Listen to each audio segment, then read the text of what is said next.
আমি তখন চান করতে যাচ্ছি, তখন পাশের বাড়ির একজন বললো যে তোমাদের বাড়ি থেকে আসছে দেখো দুটো লোক। তারপর আমি গিয়ে বললাম হ্যাঁ বলুন কি দরকার। বললো যে আমরা এজেন্সি করতে বেরিয়েছি একটা জিনিসের, যে আমাদের কোম্পানি থেকে পাঠিয়েছে, এই পাউডারটা দিয়ে তুমি সমস্ত কিছু পরিষ্কার করতে পারবে, যেমন পিতলের বাসনপত্র বা হিন্দিতে কথা বলছিল। আর আমি যেহেতু হিন্দি বুঝি তাই আমি ওদের কথাগুলো বুঝতে পারছিলাম।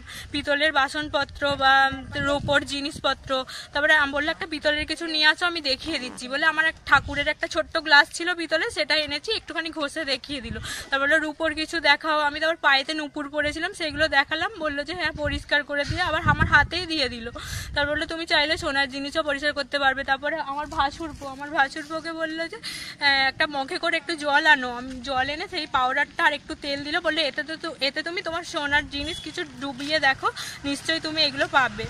তারপরে আমার রূপোর বালা আর হারটা ছিল, আমি সেগুলো মানে আমার ওপরের ঘরে নিয়ে গিয়ে আমি এগুলো করেছি, করে আবার রেখে চলে এসেছি। বলছে যে এখানে তো পাউডার আছে সেই দিয়ে পরিষ্কার করতে হবে, বলে সেই পাউডারে ডুবিয়ে আমার হাতেই দিল। তারপরে এই প্যাকেটটা দিল, এই প্যাকেটটা বলে এই প্যাকেটের মধ্যে ওইগুলো ঢুকিয়ে দিচ্ছি, 20 মিনিট পরে ওইগুলো বের করবে।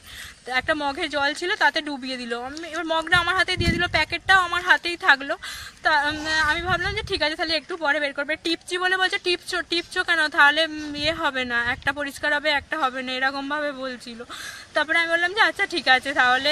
এবার লোকগুলো বললো যে আমরা তাহলে পাশের বাড়ি যাচ্ছি। ওকে বললো বা আমাকে বললো যে তাহলে তোমরা তো দেখলে, তাহলে তোমরা পাশাপাশির বাড়ি নিয়ে চলো। আমি বললাম যে দেখুন আমার মেয়ে ওপরে ঘুমাচ্ছে, আমার 1 বছরের মেয়ে, আমি একা চলে গেলে ও খাট থেকে পড়ে যাবে। তো আবার ও নিয়ে যেতে চাইলো। লোকগুলো বললো যে আচ্ছা ঠিক আছে থাক, আমরা একা নিজেরাই যাচ্ছি বলে। তারপরে এবার আমি প্যাকেটটা গিয়ে এবার টিপছি, দেখছি আর কিচ্ছু নেই, শুধু গুঁড়ো পাউডারগুলো ছাড়া আর কিচ্ছু নেই। তুমি তো নিজে ছিলে? হ্যাঁ।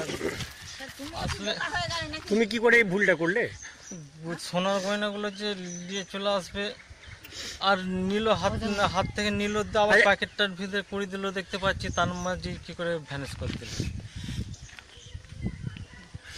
কারণ এগুলো তো দিকে দিকে সবসময় ঘটছে, এগুলো তো সবারই জানা।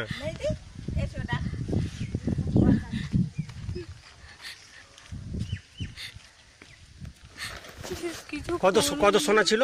প্রায় 3 ভরির মতো। 3 ভরি মতো সোনা? হ্যাঁ।